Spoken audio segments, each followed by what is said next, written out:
আচ্ছা, আমরা 12তম অধ্যায়ে যা যা পড়ছিলাম কয়েকটা বিষয় আরেকবার দেখি। আমরা ডেইলি লাইফে কলিং বেল বাজাই। কলিং বেলটা এরকম, আমরা দেখি যে একটা বেলের মধ্যে কোনো একটা কিছু আঘাত করতেছে আর সাউন্ড হচ্ছে। এটা আসলে আমাদের তড়িতের চৌম্বক ক্রিয়ার একটা প্রয়োগ, অ্যাপ্লিকেশন, ব্যবহার। বিদ্যুৎ প্রবাহিত হইলে যে চৌম্বক ক্ষেত্র তৈরি হয় বা চুম্বক তৈরি হয়, এর একটা প্রয়োগ। এখানে কি ঘটনা ঘটে, এখানে যে আমরা যে সাইকেল টাইকেলে বেল দেখি, এইটা ওইরকম সাধারণ একটা বেল। এইখানটা আসলে হচ্ছে যন্ত্র। এখানে আমাদের পেঁচানো তার থাকে, সলিনয়েড থাকে। তো সলিনয়েডের মধ্যে দিয়ে যখন বিদ্যুৎ প্রবাহিত হয় তখন চৌম্বক ক্ষেত্র তৈরি হয় বা চৌম্বক তৈরি হয়, আমরা এটা জানি। তাহলে এই চৌম্বকটা এর মধ্যে দিয়ে, এটা একটা মেটালের জিনিস, এইখানে চলে আসে। চৌম্বকের সাথে কোনো কিছুকে টাচ করায় আবার যদি একটু সামনে নিয়ে যাওয়া হয়, মনে করো এটা একটা চৌম্বক তোমার কাছে আছে, দণ্ড চুম্বক। তুমি একটা আলপিনকে এখানে টাচ করাইলা। এখন আলপিনের সাথে যদি আরেকটা আলপিনকে টাচ করাও, তাহলে ওই আলপিনটাও চৌম্বকের মতো আচরণ করবে। এটা হলো চৌম্বকের একটা ধর্ম। তো আমাদের এই যে বক্সটা দেখা যাচ্ছে, এই বক্সটার ভেতরে এরকম চৌম্বক তৈরি করি আমরা। চৌম্বক তৈরি করে এমন ভাবে এই মেটালটাকে সংযুক্ত করেছি, তো এইটা চৌম্বকে পরিণত হয়েছে। এটা যখন চৌম্বকে পরিণত হয়, কিন্তু এই বেলটা চৌম্বকে পরিণত হয় না, কারণ বেল আর এই ঘন্টার, বেল আর এই যে হাতুড়িটার মধ্যে, বেল আর এই হাতুড়িটার মধ্যে কিছুটা ফাঁকা জায়গা আছে। এখন কি করবে, এইটা যেহেতু চুম্বক আর এটা আমাদের বেলটা চুম্বক পদার্থ, ধাতব পদার্থের তৈরি চুম্বক পদার্থ, তাহলে এ কি করবে, এই বেলটাকে আকর্ষণ করার চেষ্টা করবে। এখন আকর্ষণ অনেক ধরনের হয়। আমরা যখন বাড়িতে খুব কাছের আত্মীয়দেরকে দেখি, তখন ঝাঁপায় পড়ি না কোলে ওঠার জন্য বা কাছে যাওয়ার জন্য, ওইরকম ঘটনা এখানে ঘটে আর কি। এই চুম্বকটা, এই চুম্বক পদার্থকে দেখে ঝাঁপায় পড়ে। তো যদি ঝাঁপায় পড়ে তাহলে একটু শব্দ হবে না, ব্যথা পাবে না, ওইরকম ঘটনা ঘটে আর কি। তাহলে এই যে আমাদের হাতুড়িটা, আমাদের কলিং বেলের হাতুড়িটা চুম্বকে পরিণত হয়েছে, আর আমাদের বেলটা, বেলটা চুম্বক পদার্থ। তো এই হাতুড়িটা বেলটাকে আকর্ষণ করে, আকর্ষণটা এত বেশি যে ধাপ করে কলে পড়ে যাওয়ার মতো আর কি।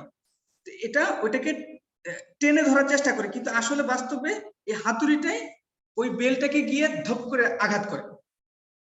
এখানে ঘটনা যেটা ঘটে, যখনই আঘাত করতে যায়, এমন ভাবে তৈরি করা, যখনই আঘাত করে তখনই এই ভেতর থেকে বিচ্ছিন্ন হয়ে যায়। মানে ভেতরে যে চুম্বকটা সলিনয়েডের মাধ্যমে চুম্বক তৈরি হয়েছিল না, এই চুম্বকটা এদিক দিয়ে এসে এই ঘন্টার মধ্যে আসছিল, যখনই এটা ওই বেলটাকে গিয়ে আঘাত করে তখন এই পেছন থেকে বিচ্ছিন্ন হয়ে যায়। তো বিচ্ছিন্ন হয়ে গেলে তাহলে তো আর এটা চুম্বক থাকে না। এবার কি হয়, আবার একটা স্প্রিং আছে, স্প্রিং এর মাধ্যমে সে আবার আগের অবস্থানে ফিরে আসে, আবার একটু দূরে সরে যায়। তো দূরে সরে যখন যায় তখন আবার এখানে কানেকশন পেয়ে যায়। তো আবার যখন কানেকশন পেয়ে যায় আবার চুম্বক হয়ে যায়, তখন আবার আকর্ষণ করে, তখন আবার শব্দ হয়। তো এই ঘটনাটা খুব দ্রুত ঘটতে থাকে, যে যখনই এই বেলটা, এই ঘন্টাটা এই বেলটাকে, হাতুড়িটা ওই বেলটাকে গিয়ে আকর্ষণ করে তখনই বিচ্ছিন্ন হয়ে যায়, মানে আর চুম্বক থাকে না। তো যখন বিচ্ছিন্ন হয়ে যায় তখন আবার এখান থেকে ছুটে যায়, কারণ সে আর চুম্বক নাই, ঘন্টা থেকে হাতুড়িটা বিচ্ছিন্ন হয়ে যায়। তো ঘন্টা থেকে হাতুড়ি যখন বিচ্ছিন্ন হয়ে যায় তখন আবার এই আমাদের হাতুড়িটা এই সলিনয়েডের সাথে কানেক্টেড হয়ে যায়, আবার চুম্বকে পরিণত হয়ে যায়। যখনই চুম্বকে পরিণত হয়ে যায় তখন এই হাতুড়িটা বেলটাকে আকর্ষণ করে। এই ঘটনাটা বারবার ঘটতে থাকে, যখনই আঘাত করে তখনই বিচ্ছিন্ন হয়ে যায়, বিচ্ছিন্ন হয়ে গেলে সে আর চুম্বক থাকে না। তো এদিক দিয়ে আবার কানেক্টেড হয়ে যায়, আবার চুম্বকে পরিণত হয়, আবার ধাক্কা খায়, আবার বিচ্ছিন্ন হয়ে যায়, আবার ধাক্কা খায়। এই ঘটনাটা ঘটতেই থাকে। আগের বইতে আমাদের এটা সুন্দর করে দেয়া ছিল, এখন বইতে নাই। তো মূলত তাহলে ঘটনাটা কি ঘটে, এখানে হাতুড়িটা চুম্বকে পরিণত হয়, যখন বেলটাকে গিয়ে আঘাত করে তো তখন বিচ্ছিন্ন হয়ে যায়, তাহলে আর চুম্বক থাকে না, যখন বিচ্ছিন্ন হয়ে যায় তখন আবার এদিক দিয়ে কানেক্টেড হয়ে যায়, তা আবার যখন চুম্বকে পরিণত হয় তখন আবার হাতুড়িটাকে যে আঘাত করে।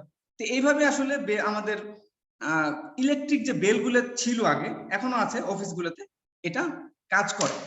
আর তোমাদের বাসায় যে বেলটা, ওইটা কিন্তু এভাবে কাজ করে না। বাসায় অনেক সাউন্ড করে, অমুক করে তমুক করে, ওইটা আসলে একটা সাউন্ড ক্লিপ দেয়া আছে কোন একটা কিছুর মধ্যে, বাইরে থেকে চাপ দিলে ওই সাউন্ড ক্লিপটা বেজে ওঠে। ওইটা আর এটার মধ্যে অনেক ডিফারেন্স আছে। বাসার মধ্যে যে বলে যে প্লিজ দরজা খুলিয়ে, ওইটা কিন্তু অন্যরকম। হ্যাঁ, এটা আর ওটা একরকম না, সাউন্ডের জন্য এটা আলাদা বিষয়। এটা হলো আগের টেকনোলজি। ওকে, এখানে আসলে আমরা বিদ্যুতের যে চুম্বক ক্রিয়াটা, সলিনয়েডের মধ্যে বিদ্যুৎ প্রবাহিত করে এখানে চুম্বক তৈরি করতেছি, আর এটা আমাদের হাতুড়ির মাধ্যমে এই বেলকে কি আঘাত করতেছে। এটা বিদ্যুৎ প্রবাহের চুম্বক ক্রিয়ার একটা প্রয়োগ বা অ্যাপ্লিকেশন বা ব্যবহার তোমাদের পরীক্ষায় আসতে পারে, যে বিদ্যুৎ প্রবাহের চুম্বক ক্রিয়ার একটা ব্যবহার উল্লেখ করো। ওকে, তো এখানে আমরা দেখছিলাম যে একটা তারের মধ্যে দিয়ে যদি বিদ্যুৎ প্রবাহিত করায়, চারপাশে এরকম এগুলোর জন্য কি বলছিলাম মনে আছে তোমাদের?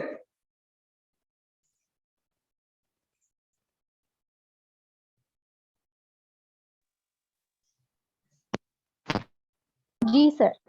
কি বলতো চারপাশে তারের এই কি বলছিলাম? কম্পাস। কম্পাস বা অনুচুম্বক বলতে পারো, ছোট ছোট চুম্বক বা কম্পাস। হ্যাঁ, কম্পাসই সুন্দর, তোমাদের ল্যাবেও ছোট ছোট কম্পাস আছে, আমরা এই এক্সপেরিমেন্টটা করে দেখতে পারি। তা আমরা দেখছিলাম যে যদি কোন একটা তারের মধ্যে দিয়ে বিদ্যুৎ প্রবাহিত করে আর চারপাশে কম্পাস রাখি, তো কিছুটা পরিবর্তন হয়, কম্পাসের মধ্যে কিছুটা পরিবর্তন আমরা লক্ষ্য করি, দিকের যে পরিবর্তনটা সেটা আমরা লক্ষ্য করি। আমরা একটু দেখি, মনে করো এটা আমাদের একটা কম্পাস, একটা ব্যাটারি আছে, একটা বাল্ব আছে। বাল্ব কেন দিয়েছি, যে আমরা যখন এই কানেকশনটা দিব তখন বাল্বটা জ্বালানো দেখাবো আর এই কারণে, বাল্ব না দিলেও চলে। তা আমরা কি করব, একটা তারের মধ্যে দিয়ে বিদ্যুৎ প্রবাহিত করাবো। বিদ্যুৎ প্রবাহিত করাইলে যে এখানে চৌম্বক ক্ষেত্র তৈরি হয় তারের চারপাশে, এটা আমরা কিভাবে বুঝবো? তোমার কাছে যদি একটা কম্পাস থাকে, ছোট্ট একটা কম্পাস থাকে, আর এরকম একটা তারের মধ্যে দিয়ে বিদ্যুৎ প্রবাহিত করাতে পারো, তুমি অবশ্যই পরিবর্তনটা দেখতে পাবো। কিরকম আমি একটু দেখাই এখানে, কিরকম দেখতে পাবো। তাহলে কি করবা, কম্পাসের উপরে বা কাছে, খুব কাছে এরকম একটা তারের মধ্যে দিয়ে বিদ্যুৎ প্রবাহিত করাবা। যখন প্রবাহিত করাও নাই, এই যে সার্কিটটা কমপ্লিট করে নাই, ফাঁকা, এখনো সুইচ অন করো নাই, তাহলে তখন কম্পাসের মধ্যে কোনো ধরনের পরিবর্তন তুমি দেখতেছো না। কিন্তু আমরা যদি পরিবর্তন করতে চাই বা বিদ্যুৎ প্রবাহিত করাতে চাই, তাহলে কি ঘটবে দেখো, এই কম্পাসের কাছে এরকম একটা তারকে নিয়ে আসলাম, সুইচটা অফ অবস্থায় আছে, বাল্বটা অফ অবস্থায় আছে। আমরা যখন বিদ্যুৎ প্রবাহিত করাই, দেখো কম্পাসের মধ্যে এরকম একটা পরিবর্তন আমরা লক্ষ্য করি। যখনই বিদ্যুৎ প্রবাহিত করাবো তখনই কম্পাসের মধ্যে এরকম একটা পরিবর্তন দেখতে পাবো আমরা। আমাদের ছোট ছোট কম্পাস যদি থাকে, আমাদের ল্যাবে অনেকগুলো কম্পাস আছে, দেখলাম 10-12টা কম্পাস আছে, একদম ছোট, তাহলে আমরা এই পরিবর্তনটা হাতে কলমে দেখতে পাবো। তো এই পরিবর্তনটা কেন হয় আমরা বলেছিলাম ক্লাসে, কার কার মনে আছে?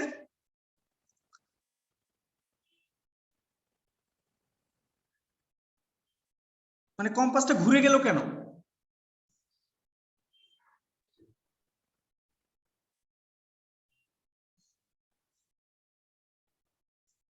স্যার এখানে চৌম্বক বলরেখা তৈরি হয়েছে এর জন্য। হ্যাঁ, এই তারের চারপাশে, তারের ভেতর দিয়ে যখন বিদ্যুৎ প্রবাহিত করানো হয়েছে তখন তারের চারপাশে চৌম্বক ক্ষেত্র তৈরি হয়েছে। আর চৌম্বক ক্ষেত্র যেখানে তৈরি হবে তখন অন্য চৌম্বককে সে প্রভাবিত করবে। এই চৌম্বকের পাশে যদি আরেকটা চুম্বক নিয়ে আসা হয় তাহলে অবশ্যই কি করবে, প্রভাবিত করবে। কিরকম ভাবে প্রভাবিত করে, যদি সাউথের পাশাপাশি আরেকটা নর্থ নিয়ে আসা হয় তাহলে আকর্ষণ করবে, আর যদি উল্টাটা করা হয়, সাউথের পাশাপাশি যদি সাউথ নিয়ে আসা হয় তাহলে অবশ্যই বিকর্ষণ করবে। তার মানে এরকম একটা ঘটনা নিশ্চয়ই এখানে ঘটছে, না হলে চুম্বক তো একা একা দিক পরিবর্তন করার কথা না।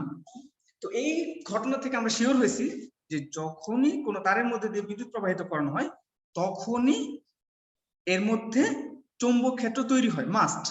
আমরা চারপাশে অনেকগুলো কম্পাস রেখে এটা চেক করে দেখতে পারি। তো চারপাশে অনেকগুলো তারের চারপাশে অনেকগুলো কম্পাস রেখে আমরা চেক করে দেখছি যে তারের চারপাশে বৃত্তাকার চুম্বক ক্ষেত্র তৈরি হয়। আমরা এটা অনেকবার দেখছি যে এই যে বাম পাশে স্ক্রিনের বাম পাশে যেটা দেখতে পাচ্ছ লাইট সুইচটা অফ আছে, এই যে সুইচ এখানে দেখানোর চেষ্টা করছি আমি, সুইচটা অফ আছে আর সুইচটা যখন অন করছো তখন আমাদের কম্পাসটা একটু বিক্ষিপ্ত হয়ে গেছে। আমরা সাউথ আর নর্থ বরাবরই সাধারণত আমাদের কম্পাস মানে কি উত্তর দক্ষিণ মুখ, উত্তর দক্ষিণ কোন দিকে এটা আমাকে দেখাবে, তাই না? নাকি পূর্ব পশ্চিম দেখায়, কোনটা? উত্তর দক্ষিণ। স্যার আমার একটা কোয়েশ্চেন আছে। হ্যাঁ বলো। স্যার কোয়েশ্চেনটা হলো যে আমাদের পৃথিবীর তো দুইটা মানে দুইটা অক্ষ আছে, যে দুইটা দক্ষিণ মেরু দিক। আছে। জি স্যার, দুইটা মেরু, দক্ষিণ মেরু আর উত্তর মেরু। এখন স্যার আমরা তো জানি যে চুম্বকটা হচ্ছে বিপরীত মেরুকে আকর্ষণ করে, দক্ষিণটা উত্তরকে, উত্তরটা দক্ষিণকে। তো স্যার যখন আমরা কম্পাস দিয়ে দিক নির্দেশনা করব তখন স্যার উত্তরটা দক্ষিণকে নির্দেশ করবে না? না দেখো, এটা তো আমাদের কম্পাস, তাই না? নরমালি যখন রাখবো তখন এরকম দেখাবে, হ্যাঁ, যে উপরের দিকে দেখাবে নর্থ, নিচের দিকে দেখাবে সাউথ, বা সাউথকে প্রকাশ করবে আর বা নর্থকে প্রকাশ করবে এইভাবে। এখন মনে করো এটা আমাদের পৃথিবী, এই লালটা আমাদের পৃথিবী, পৃথিবীর মাঝে একটা চুম্বক আছে, পৃথিবীর মাঝ বরাবর একদম কেন্দ্র বরাবর একটা চুম্বক আছে। তাহলে ওই যে পৃথিবীর ভেতরে যে একটা চুম্বক আছে আমরা সবাই জানি, তো ওই চুম্বকটা তাহলে কিরকম অবস্থায় আছে? নিশ্চয়ই উপরের দিকে সাউথ আর নিচের দিকে নর্থ অবস্থায় আছে। পৃথিবী যে চুম্বক, এই চুম্বকের চুম্বক ক্ষেত্রটা আমাদের উত্তর দক্ষিণ যেটা বলি এর বিপরীত, মনে থাকবে? Okay sir. আমরা যে উত্তর দক্ষিণ বলি আর পৃথিবীর মধ্যে যে চুম্বক আছে ওই চুম্বকের দিক কিন্তু বিপরীত। এই জন্যই আমাদের কম্পাসটা উপরের দিকে নর্থ আর নিচের দিকে সাউথ করে থাকে, না হলে তো এরকম হইতো না। পৃথিবীর মধ্যে বিপরীত দিকের মেরুতে অবস্থান করতেছে। আচ্ছা ওকে, তাহলে চুম্বক ক্ষেত্র যেখানে সৃষ্টি করেছে এখানে কি কোনো ভিডিও দেখাইতে পারছি আমি? আচ্ছা কি ভিডিও দেখাচ্ছি দেখো তো। আচ্ছা আমাদের কাছে তার আছে, হ্যাঁ, আমাদের কাছে চাবি আছে, মানে সুইচ আছে আর কি। তা আমাদের কাছে যদি একটা বোর্ড থাকে, বোর্ডের মাঝে ছিদ্র থাকে, এখন বোর্ডের ভেতরে এরকম করে সুইচটাকে কানেক্ট করলাম। এখন এই বোর্ডের উপরে আমরা লোহার গুঁড়া ছিটায় দিব, খেয়াল করে দেখো, লোহার গুঁড়া ছিটিয়ে দিলাম। যদি লোহার গুঁড়া ছিটিয়ে দিয়ে সুইচটাকে অন করি তাহলে আমরা দেখবো যে লোহার গুঁড়াগুলা বৃত্তাকার বৃত্তাকার বৃত্তাকার অবস্থায় আছে, মানে বৃত্ত তৈরি করছে, অনেকগুলো বৃত্ত তৈরি করছে। যখন আমরা সুইচটা অন করি, সুইচ অফ করার আগে এলোমেলো অবস্থায় থাকে, সুইচ অন করলে আমরা দেখি এরকম বৃত্তাকার অবস্থায় আমাদের লোহার গুঁড়াগুলা একদম সুন্দর করে বৃত্ত হয়ে যায়। এবার যখন আমরা বৃত্ত চেঞ্জ করে দেই, ব্যাটারির পোলারিটি চেঞ্জ করে দেই, তখন দেখি যে অন্য দিক বরাবর, অবশ্যই লোহার ক্ষেত্রে অতটা সুন্দর করে বোঝা যায় না, তা আবার এরা বৃত্তাকার অবস্থানে চলে আসে। মানে এর থেকে আমরা বুঝতে পারি যে এর চারপাশে একটা চুম্বক ক্ষেত্র তৈরি হচ্ছে, না হইলে এরকম বৃত্তাকার বৃত্তাকার কেন হবে? এটা হলে আরেকটা এক্সপেরিমেন্ট যে আমাদের বিদ্যুৎ প্রবাহিত করলে চারপাশে চুম্বক ক্ষেত্র তৈরি হয়। তোমরা এটা বাসায় করে দেখতে পারো, এটা খুব সহজ একটা কাজ, কঠিন একটা কাজ না। আমাদের যাদের কম্পাস নাই তারা লোহার গুঁড়া আনতে পারো, ওই যে ওয়েল্ডিং এর কাজ হয় ওইসব দোকান থেকে লোহার গুঁড়া এনে এরকম একটা কার্ডবোর্ড না থাকলেও কাগজের মধ্যে, শক্ত একটা কাগজের মধ্যে ছিদ্র করে তোমাদের যে ব্যাটারি আছে বাসায় এরকম একটা ব্যাটারি যুক্ত করতে পারো। সুইচ না থাকলেও সমস্যা নাই, সরাসরি হাত দিয়ে ধরে দিবা, দুই পাশে ধরে রাখবা, তাহলেই হবে, সুইচ অন অফ করতে হবে না। তো এক্সপেরিমেন্টটা তোমরা করে দেখতে পারো। দেখি তো আগামী ক্লাসে জিজ্ঞাসা করবো কে কে এক্সপেরিমেন্টটা করছে। খুব সহজ একটা কাজ, আমরা এটা বাসায় নিজেরাই করে ফেলতে পারি। ওকে, এর মাধ্যমে আমরা চুম্বক ক্ষেত্রের দিকটাও বলে ফেলতে পারি। ওকে, এবার আমরা দেখো তো আমাদের হেডিংটা কি লিখছি? তড়িৎ চুম্বকের সফলতা বাড়ানো যায় কিভাবে? হ্যাঁ, আমরা যে চুম্বকটা তৈরি করতেছি এটা স্ট্রেংথ বাড়াতে চাই, মানে আরো শক্তিশালী চুম্বক তৈরি করতে চাই, অনেক শক্তিশালী চুম্বক তৈরি করতে চাই। শক্তিশালী চুম্বক মানে তোমরা কি জানো যে আগে একটা আলপিনকে আকর্ষণ করে ধরে রাখতে পারতো, এখন একটা বড় লোহার টুকরাকে ধরে রাখতে পারতেছে, বা একটা বড় বটিকে ধরে রাখতে পারতেছে। এটা হচ্ছে শক্তিশালী চুম্বক, তাই না? ছোট আলপিনকে ধরে রাখা মানে হচ্ছে ছোট চুম্বক, দুর্বল চুম্বক। একটা বটিকে বা একটা বড় লোহাকে ধরে রাখা মানে হচ্ছে অনেক শক্তিশালী চুম্বক। এখন তাহলে শক্তিশালী কোন একটা তড়িৎ চুম্বককে শক্তিশালী করার বিভিন্ন উপায় আছে, আমাদের পরীক্ষায় আসছে কয়েকবার। সেটা হচ্ছে আমরা যদি একটা ব্যাটারি দিই, মানে হচ্ছে আমরা 3 ভোল্ট দিলাম কোন একটা তড়িৎ চুম্বক তৈরি করার সময়, মনে করো এটা 3 ভোল্টের ব্যাটারি, 3 ভোল্ট দিলাম, তাহলে যতটুকু বড় মানের চুম্বক ক্ষেত্র তৈরি হবে।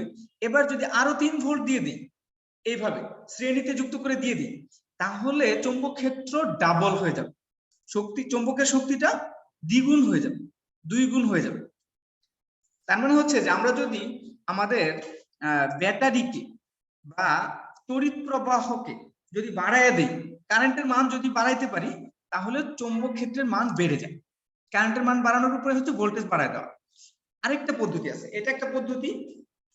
আরেকটা পদ্ধতি হলো এটা, আরেকটা পদ্ধতি হলো যে আমাদের যে সলিনয়েড আছে, সলিনয়েডের পাক সংখ্যা যদি বাড়ায়, তুমি যদি একটা পাক নাও, তাহলে যে চুম্বক ক্ষেত্রটা তৈরি হবে, আমি যদি 100 পাক নেই, তো অবশ্যই বেশি চুম্বক ক্ষেত্র তৈরি হবে। তুমি এটা বুঝতেই পারতেছো। তার মানে হচ্ছে চুম্বক ক্ষেত্র বাড়ানোর আরেকটা পদ্ধতি হচ্ছে পাক সংখ্যা বাড়িয়ে, পাক সংখ্যা বাড়িয়ে, পাক সংখ্যা যত বাড়াবা চুম্বক ক্ষেত্র তত শক্তিশালী হবে। পাক সংখ্যা বলতে পারো, প্যাচ সংখ্যা বলতে পারো, একই কথা, প্যাচ সংখ্যা। তো তুমি কিভাবে বাড়াবা সেটা তোমার বিষয়। তুমি বিদ্যুৎ প্রবাহ বাড়াইতে পারো, তুমি প্যাচ সংখ্যা বাড়াইতে পারো, চুম্বক ক্ষেত্র শক্তিশালী হবে। ওকে, আরেকটা পদ্ধতি আছে, সেটা হচ্ছে যদি তুমি তোমার সলিনয়েডটাকে এরকম বাঁকা করতে পারো, সলিনয়েডটাকে এরকম বাঁকা করতে পারে, ইউ আকৃতির একটা সলিনয়েড বানাতে পারো। তোমার সলিনয়েডটা হবে এরকম, সলিনয়েড বলতে এরকম একটা তোমার ফ্রেম আছে, এর মধ্যে তুমি তার পেঁচাবা, এর মধ্যে তুমি তার পেঁচালা। তো এইখানে যে চুম্বক ক্ষেত্রটা তৈরি হবে, মনে করো এখানে নর্থ এখানে সাউথ তৈরি হলো, তাহলে এই চুম্বক ক্ষেত্রটা শক্তিশালী হবে। এই থার্ড কেসটা একটু ভালো করে খেয়াল করো। থার্ড কেসটা কি বলছি, তোমার কাছে একটা ইউ শেপের মেটাল আছে, ধাতব পদার্থ আছে, তো এর মধ্যে তুমি কি করলা, সলিনয়েড তৈরি করলা, এখানে এখানে পেঁচাইলা, আবার এখানে এখানেও পেঁচাইলা, তাহলে এখানে একটা চুম্বক ক্ষেত্র তৈরি হবে বা চুম্বক তৈরি হবে। তো এতেও আমার চুম্বকটা শক্তিশালী হয়। এটার নাম হচ্ছে তোমার সলিনয়েডকে ইউ আকৃতির করে, ইউ আকৃতির করে মানে আকৃতির পরিবর্তন করেও আমরা চুম্বক ক্ষেত্র বাড়াতে পারি। 3 ভাবে বাড়াতে পারি চুম্বক ক্ষেত্রকে বা চুম্বককে শক্তিশালী করার 3টা পদ্ধতি। আচ্ছা, আমি 2-1 জনকে জিজ্ঞাসা করি 3টায় কে কে খেয়াল করছে? 3টা পদ্ধতি বলছি আমি। ফারিয়া ইসলাম বলো তো।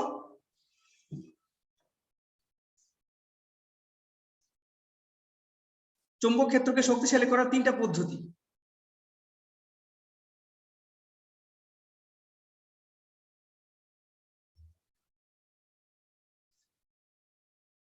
এই চ্যাট বক্সে নাম দিলে হইলো না, কিন্তু আমি কিন্তু জিজ্ঞাসা করতেছি, এগুলো কিন্তু রেকর্ড থেকে যাচ্ছে।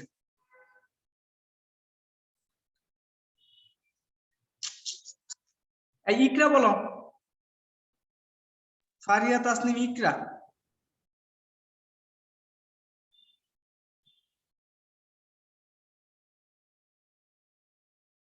আয়েশা বলো তো।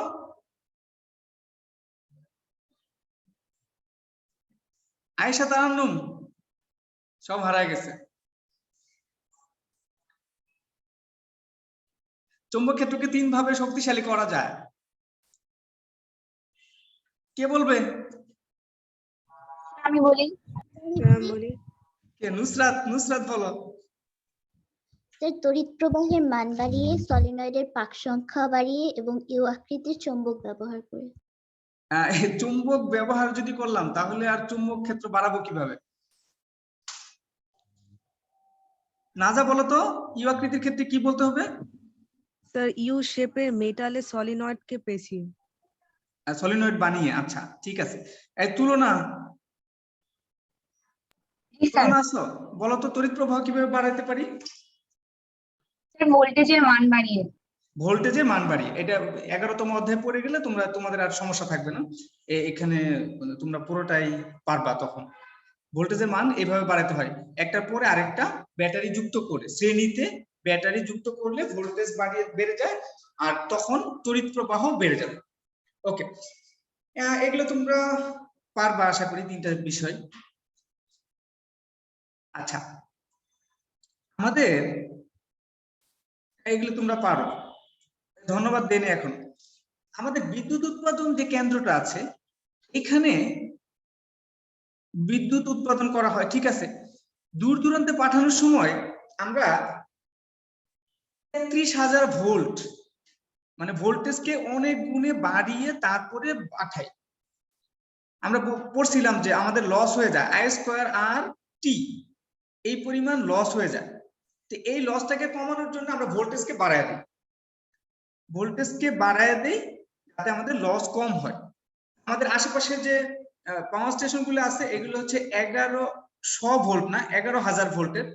আর আমাদের বাসার আশেপাশে এটা আছে, এটা হচ্ছে আমাদের হয়তো শহরের মধ্যে কয়েকটা আছে, কিন্তু এই যে নিচে সবার নিচেরটা, আচ্ছা নাম্বার দেই, 1 2 3 4, এই 4 নাম্বার ট্রান্সফরমারটা, এটা সবাই দেখছো, এই যন্ত্রটা সবাই দেখছো। এই যে যন্ত্রটা আমাদেরকে 220 ভোল্ট দেয়। এই যে ভোল্টেজের উঁচা নিচা বারবার বাড়া কমা, এটার বিভিন্ন কারণ আছে। প্রথম কারণটা হচ্ছে যে যখন আমরা বিদ্যুৎ উৎপাদন কেন্দ্র থেকে কোথাও বিদ্যুৎকে পাঠাই, তখন যে ভোল্টেজ উৎপন্ন হচ্ছে ওই ভোল্টেজটা সরাসরি যদি পাঠাই দিই, তাহলে আমাদের লস হয় I²R_T লস। I²R_T, আর হচ্ছে কারেন্ট, আর হচ্ছে রোধ, টি হচ্ছে সময়। তো এটাকে কমানোর উপায় হচ্ছে ভোল্টেজটাকে বাড়ায় দেওয়া। ভোল্টেজটা যদি বাড়ায় দেয় তাহলে কারেন্টটা কমে যায়, আমাদের লসের পরিমাণ অনেক কমে যায়।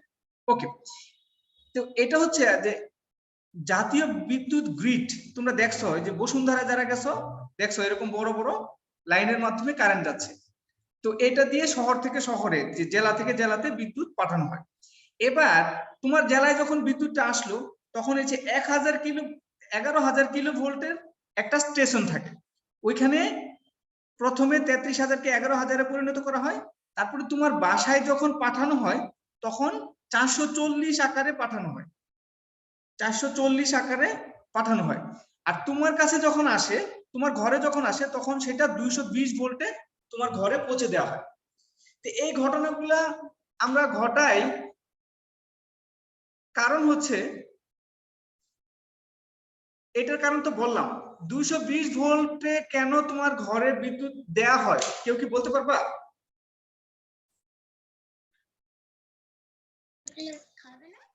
কারণ স্যার আমাদের বাসার ফ্যান লাইট ওইগুলো চালানোর জন্য 220 ভোল্টেজই দরকার। হ্যাঁ, ওয়ারিসের তো অনেক জ্ঞানী মেয়ে দেখা যাচ্ছে। ওকে, থ্যাংক ইউ। আমাদের যে ডিভাইস গুলা তুমি দেখবা, সবগুলোর মধ্যে লেখা, এরকম রেটিং লেখা আছে 220 ভোল্ট। তুমি ফ্যান খুলে দেখো, ফ্যানের কাভারে দেখো, তোমার যে লাইট আছে, বাল্ব আছে, সেখানে দেখো, তোমার চার্জার যে আছে ওখানে দেখো, যেখানে তুমি দেখবা 220 ভোল্ট লেখা আছে। তার মানে হচ্ছে তোমার যে ডিভাইস গুলো আছে, এগুলোকে 220 ভোল্টের উপযোগী করে তৈরি করা হয়েছে। বাংলাদেশে 220 ভোল্ট, আবার অনেক জায়গায় আছে 230 ভোল্ট। আমেরিকা এমন ভাবে তৈরি করে যেন ওদের দেশের ডিভাইস গুলো অন্য দেশে নিয়ে ব্যবহার না করতে পারে, এই জন্য মনে করো ওরা 230 করে বা 250 করে, এরকম করে আর কি, একটু ঝামেলা করে। তুমি ইচ্ছা করলে এনে ব্যবহার করতে পারবে না অনেক ডিভাইস। ওকে, তাহলে 33,000-এর কারণ হচ্ছে 33,000 ভোল্টে যদি আমরা বিদ্যুৎকে প্রেরণ করি, লস কম হয়।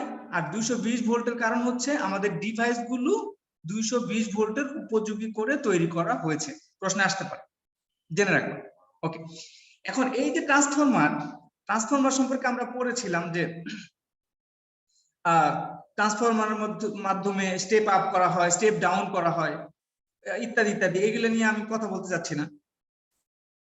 আচ্ছা, ট্রান্সফরমারের এইখানে ট্রান্সফরমার কিভাবে কাজ করে 2 মিনিট কথা বলি। ট্রান্সফরমারের মূলনীতি বা কার্যনীতি বা ওয়ার্কিং প্রিন্সিপাল, এই সম্পর্কে একটু কথা বলি। আমি কিছু সময় নিচ্ছি, ক্লাস যেহেতু দেরিতে শুরু হয়েছে। ট্রান্সফরমারে থাকে একটা লোহার মজ্জা। মজ্জা বলতে ভেতরে যেটা থাকে তাকে মজ্জা বলে। কোনো কিছুর ভেতরে কোনো কিছু থাকলে সেটাকে বলে মজ্জা। আমাদের হাড়ের ভেতরে যে জিনিসগুলো থাকে সেটাকে বলি আমরা হাড়ের মজ্জা। তা আমাদের ট্রান্সফরমারের ভেতরের যে অংশটা সেটা হচ্ছে মজ্জা, ট্রান্সফরমারের মজ্জা। এটা কাঁচা লোহার তৈরি। কাঁচা লোহা বলতে কি, আমাদের যে লোহাগুলো আছে, তো এগুলোর মধ্যে যদি লোহাগুলোকে বেশি ডেভেলপ করে ফেলা হয়, অনেক বেশি শক্ত করে ফেলা হয়, তাহলে ট্রান্সফরমার হিসেবে কাজ করে না। কাঁচা লোহার সুবিধাটা হচ্ছে যে একে বিদ্যুতে পরিণত করলা, আবার যখন বিদ্যুৎ অপসারণ করবা চুম্বক ক্রিয়াটা ধ্বংস হয়ে যায়, সহজেই তাকে চুম্বকায়িত করা যায়, আবার বিচুম্বকায়িত করা যায়। মানে চুম্বকায়িত করাও সহজ আর বিচুম্বকায়িত করাও সহজ। চুম্বকায়িত অথবা বিচুম্বকায়িত দুইটাই সহজ। এই জন্য আমরা কি করি, কাঁচা লোহা নেই। আচ্ছা, ওকে। কাঁচা লোহা নিয়ে আমরা দুই পাশে দুইটা সলিনয়েডের মতো পেঁচাই, দুই পাশে তার পেঁচাই। এখানে অবশ্যই সব দুই জায়গায় একই রকম তার দেখানো হয়েছে, পেঁচ সংখ্যা সমান, এতে কোনো লাভ নাই। দুই জায়গায় সমান হওয়া যাবে না, কম বেশি হইতে হবে। তো আমাদের এখানে কি ঘটে, কুণ্ডলী চারপাশে আমরা যদি বিদ্যুৎ প্রবাহিত করাই, কুণ্ডলীর মধ্যে দিয়ে চৌম্বক ক্ষেত্র তৈরি হবে। বিদ্যুৎ প্রবাহিত করানোর সাথে সাথে চৌম্বক ক্ষেত্র তৈরি হবে। ওকে, এই যে চৌম্বক ক্ষেত্রটা তৈরি হইলো, তোমরা অ্যানিমেশন দেখতে পাচ্ছ, এটা আমাদের এই কাঁচা লোহার মধ্য দিয়ে ওই যে সেকেন্ডারি আছে, ওই সেকেন্ডারি কয়েলের মধ্যে চলে যাবে। সেকেন্ডারি কয়েলের মধ্যে আবিষ্ট হবে, এটা বলি আমরা। সেকেন্ডারি কয়েলের মধ্যে এই চৌম্বক ক্ষেত্রটা চলে যাবে। এই যে আমরা যে লোহার ফ্রেমটা ইউজ করছি এর মধ্যে দিয়ে, এটার একটা সুন্দর একটা নাম আছে। আমরা এতদিন যে সার্কিট পড়ছি সেগুলো হচ্ছে ইলেকট্রিক সার্কিট, এটা হচ্ছে ম্যাগনেটিক সার্কিট। Magnetic circuit. তো এর মধ্যে দিয়ে ম্যাগনেট, চুম্বক চলাচল করতে পারে। ম্যাগনেটিক সার্কিট, এর মধ্যে দিয়ে বিদ্যুৎ চুম্বক চলাচল করতে পারে। ওকে, তো আমরা দেখি যে ইনপুটে কিছু বিদ্যুৎ প্রবাহের কারণে আউটপুটে আমরা কিছু চৌম্বক ক্ষেত্র পাই। এর উপরে নির্ভর করে যে আউটপুটে আমরা কতটুকু ভোল্টেজ পাবো। আমরা হিসাব করে দেখছি যে একটা সূত্র অনুযায়ী চলে। তো বিদ্যুৎ প্রবাহ যদি পরিবর্তন করি, আমাদের আউটপুটে পরিবর্তনটা বজায় থাকে। বিদ্যুৎ প্রবাহের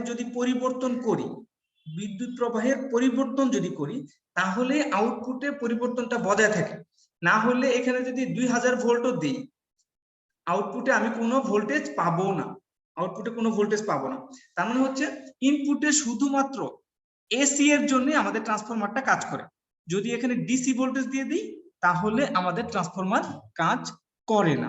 ট্রান্সফরমারের কার্যনীতির মূল বিষয় হচ্ছে বিদ্যুৎ প্রবাহের পরিবর্তন ঘটাইতে হবে, না হলে আমাদের ট্রান্সফরমার কাজ করে না।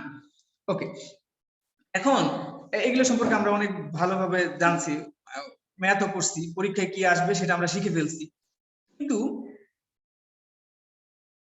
একটা বিষয় তোমরা সবসময় জেনে রাখো যে আমাদের ট্রান্সফরমারে মুখ্য কুণ্ডলী আর গৌণ কুণ্ডলীর ক্ষমতা সবসময় সমানই থাকে। এর মানে কি, আমরা যদি মুখ্য কুণ্ডলীর ভোল্টেজ আর মুখ্য কুণ্ডলীর কারেন্টের গুণ করি, আর গৌণ কুণ্ডলীর ভোল্টেজ আর গৌণ কুণ্ডলীর কারেন্ট গুণ করি, সব সময় সমান পাবো, একই পাবো। এটা হচ্ছে তাহলে আমাদের ট্রান্সফরমারের কুণ্ডলীগুলোর ক্ষমতা, পাওয়ার। কোন ইলেকট্রিক্যাল ডিভাইসে পাওয়ার বের করার উপায় হচ্ছে ভোল্টেজ আর কারেন্টের গুণফল। এর মধ্যে কতটুকু ভোল্টেজ দেওয়া হয়েছে, এর কারণে কতটুকু কারেন্ট পাওয়া গেছে, এর গুণফল হচ্ছে ওই যন্ত্রটার ক্ষমতা। তা আমাদের ইনপুটের ক্ষমতা ইপি আইপি, আউটপুটের ক্ষমতা ইএস আইএস, এরা সব সময় সমান হয়। এটা পরীক্ষায় অনেকবার আসবে যে মুখ্য কুণ্ডলীর ক্ষমতা আর গৌণ কুণ্ডলীর ক্ষমতা সব সময় সমান, অলওয়েজ ইকুয়াল। ইকুয়াল। এটা পরীক্ষা আমাদের অনেকবার আসবে, এটা আমি বলতে ভুলে গেছিলাম আগের ক্লাসে। ওকে, এটা তোমরা টেস্ট করে দেখবে যে হ্যাঁ সবসময় সমানই হয়।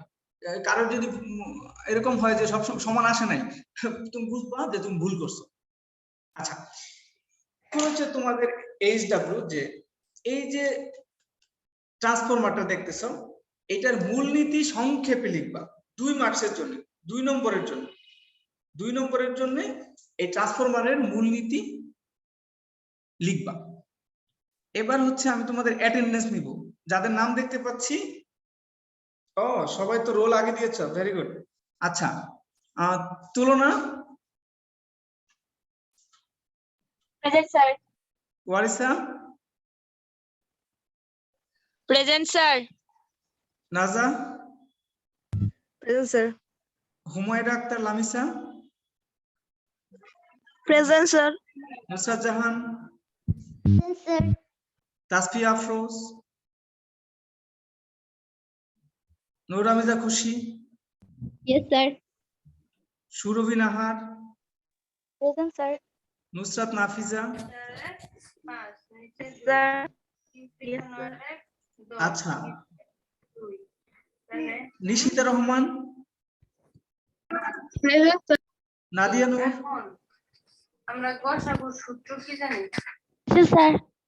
জুয়াইরা, গসাগুর সূত্র হচ্ছে ভগ্নাংশের লবের ফারিয়া গসাগু। Islam, present sir. সুমাইয়া,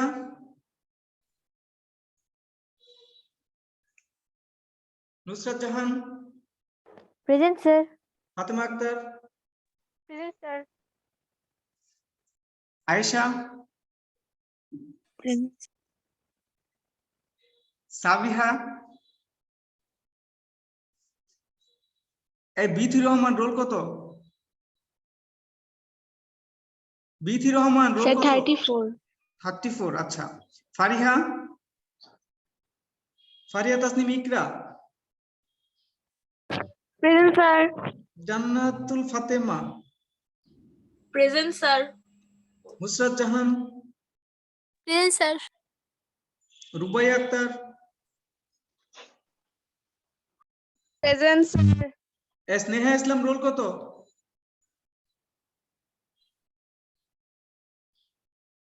কেউ কি জানো স্নেহা ইসলামের রোল? 63। আচ্ছা, thank you. Sayeda Atiya, present sir. Tabassum Ayesha, present Tanha sir. Rahman, present sir. আচ্ছা, তানহা রহমান। তাসনিম, তাসনিম জাহান, তাসনিম জাহান। Present sir. এই মাহিয়া কি ক্লাসে আসে না? এই তুলনা, মাহিয়া ক্লাসে আসে না?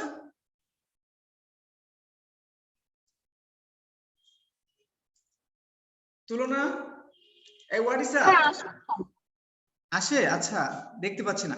আচ্ছা ঠিক আছে, তোমরা এই যে ট্রান্সফরমারের মূলনীতি, এটা 2 মার্কসের জন্য লিখে এইচডব্লিউ আকারে জমা দিও। আজকে ক্লাস শেষ, আল্লাহ হাফেজ। স্যার আমার প্রেজেন্ট নেন নাই কে নাম স্যার কি? 18 তৌফিকা তিশা। ও আচ্ছা, তৌফিকা তিশা। আচ্ছা, okay. Thank you sir. Sir আসসালামু আলাইকুম।